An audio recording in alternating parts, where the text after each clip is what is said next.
Alright, what's going on, guys? Today we're going to go ahead and start this primering and painting of the FA1? FA1 Civic. Forgive, I have the sun right in my eyes. But we will be painting the MUGEN RR styled front bumper. We are going to go with a couple steps. First being primer adhesive for motor by Dupli-Color.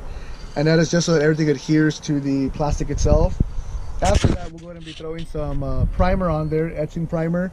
Make sure pretty much all the little scratches get filled in. And then we're going with a Taffeta white, which is the color of the Civic itself. And there goes my phone. Once again, when I start recording.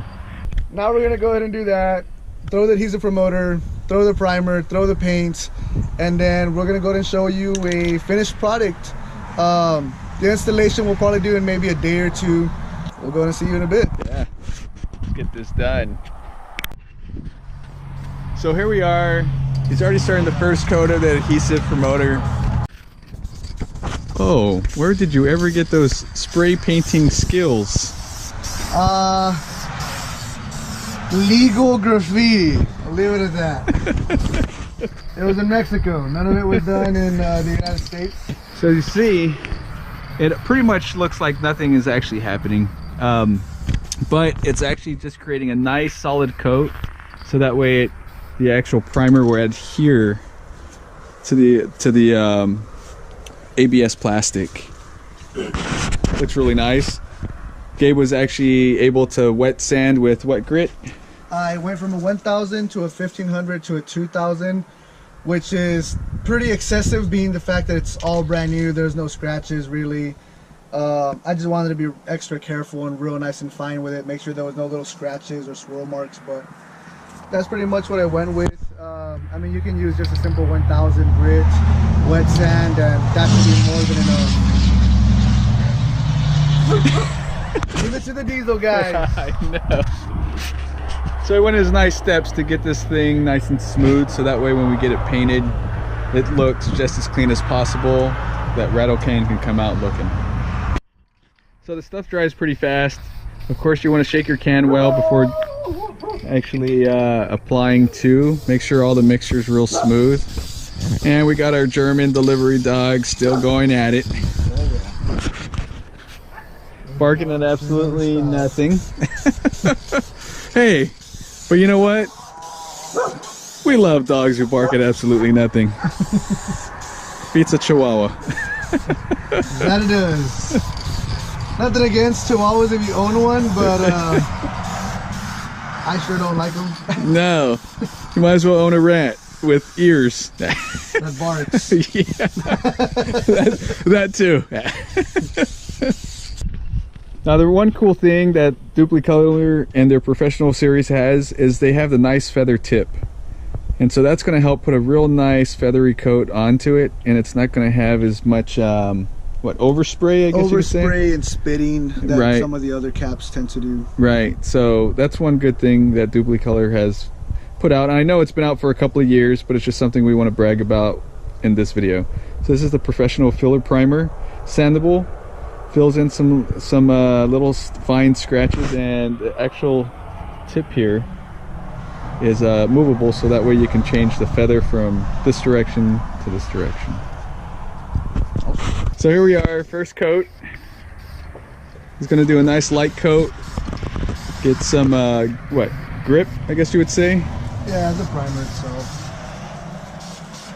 So this is the exciting, nice and tacky. right? And the first coat is basically meant to do that. Just get a nice little tack, and then everything else will go ahead and stick to it. Now this is an exciting part for us, and the reason being is like you actually see the step of the bumper changing its color, and that's exciting. It always makes it look like, once it's all nicely primered, which you'll see on like the second and third coat, it starts to look like it's a piece of clay pretty much, which is very cool.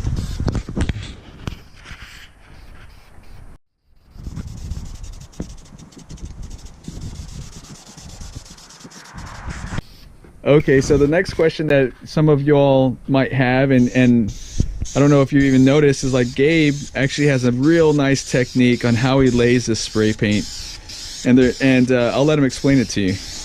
Well, one of the main things that Jason's trying to get at is pretty much the way I don't go and stop and then come back and stop. Kind of wisp it back and forth. The reason for that is by the time I get here, the paint actually shoots and lands here, to where if I had gone here and stopped and then came back, when I shoot from here this way, it's all gonna clump up in here, and you're gonna get a real nasty drip, which you then later have to come back and wet sand, and pretty much a lot more work and time into it. But if you actually come back and you look at this line here, you can see the difference from that to that. Now coming back, where you just kind of come back and wisp it, everything kind of just meets up together. Everything's nice and even. I'm not getting a real big nasty clump. And that's probably one of the biggest mistakes in spraying with a rattle can that you will do is, you know, you won't really get a nice even coverage. But definitely just one of those things that comes through time and error, because believe me, I used to get clumps all over the place. Some of the areas themselves would get drips, and you just have to come back, resand them all down and rework it. And honestly, it's just a big pain, a lot of unnecessary work. But I mean, if you've never done it, you've never tried it before, well, hopefully that advice helps out a little bit. And if you know what I'm talking about, then well, keep on doing it, because it definitely makes a huge difference. Right. And so you also notice or listen, you can actually hear how he takes the time to actually press on every single pass. He doesn't actually sit there and hold the button or hold the nozzle to where it's just constantly shooting. And that's what's going to also create the run, is if you just sit there and hold it. So you want to do the feathering technique and press along with the feathering technique. So, and I mean, as you see, it actually produces a real nice finish. There's no overload anywhere, no run, and that's what makes the magic happen.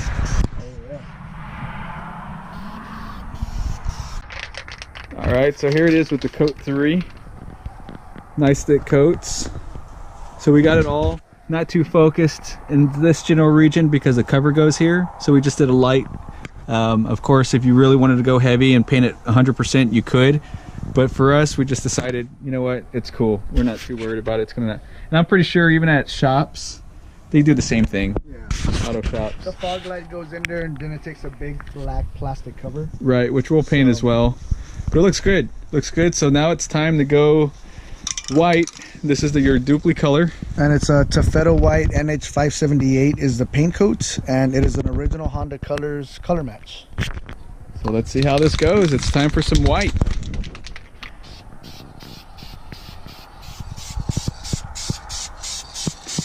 It is getting a little darker. We busted out the shop light.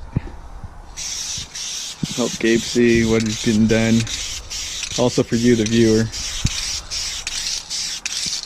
And once again with the whites, also a nice light coat. Let that tack up a little bit. And you want to do a nice 10-minute in between flash time, which is basically just a time where it kind of tacks up. You don't want to let it get too dry, because then it comes back and it hardens, and the curing process is a little bit more of a pain. You can get chipping, peeling, things of that sort. Right, so even though the can does state, and you know, we're not going to get into what the can says. It says what, 30 minutes between each coat? About 30 minutes between each coat. Right, we like to do about 10 minutes between each coat, so that way it actually all adheres with each other very, very well. And that's just our trial and error. By all means, if you'd like to stick with the can's recommendations, of course, by the company, by all means, go ahead and do so. This is just our preference as spray painters.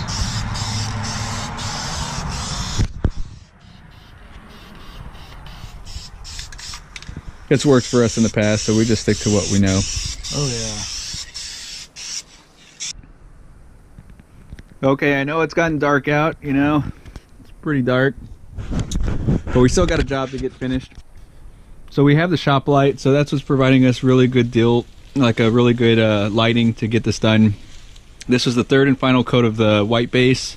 Came out really, really nice. We're pretty stoked about how nice it's coming out. No streaks, no issues. Like, Gabe has really done a really good job at laying down this base coat. So if you see here, like, there's no streaks. You can't even tell that it was spray painted.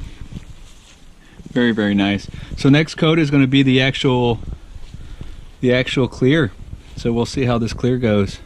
We're going to use the Duplicolor engine enamel, and the reason why we chose this one is because we've used several of the other clears and they don't seem to hold up so well. So we figured we'd go this one because the lower Texas heats get pretty hot, and so we figured if this clear can handle the heat of an engine, it should be able to handle the heat of Texas. So this is why we went with this one, and it should be able to withstand the different paint types. It's still a Dupli-Color product. It is an enamel, and it withstands heats up to 500 degrees Fahrenheit. So, and it's resistant to oils and fluids, so it should do really well. Here it is, coat 2, going on heavier than coat 1.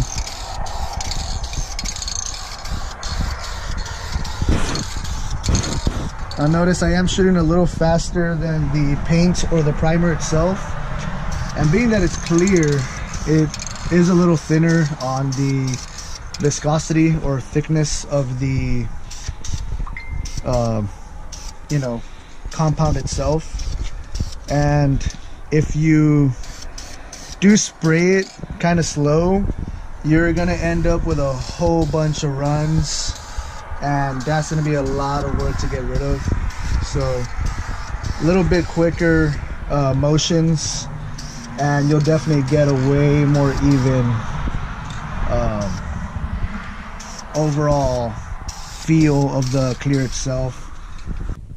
So we'll see if you can get the actual shine on this second coat. Here he said the first one was a little light. This one he went a little heavier. The last one he's going to go just as heavy as this one. Got real good reflection. No orange peel that I can really see. And looks amazing. Really good. See how you get that shine? The light just comes off of it real nice, like all the way around. Okay, so here we are, day 2, unveiling of how the clear and all the paint dried out nice and hard. So we're gonna go review it. Gabe's excited, he's trying to stay calm. We've already put it on the car so you, the viewer, can see how well the color match works up and how the actual clear pretty much looks exactly the same. Let's go check it out.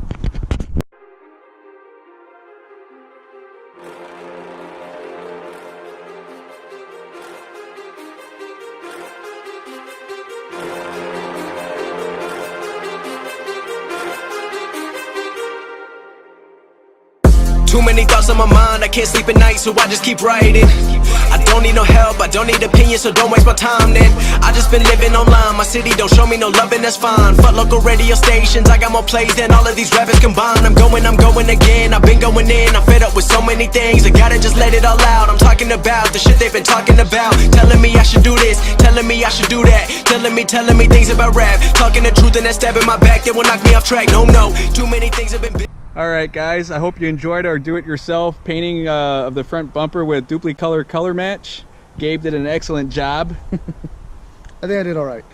Yeah. Considering the time, weather, in fact the sun came down pretty quick actually, yeah. a lot quicker than it normally does. Yeah, we apologize about that. Yeah, so kind of weird having a 2-day video. Right. But overall came out really good. Really happy with the turnout. Color match did great. Really did.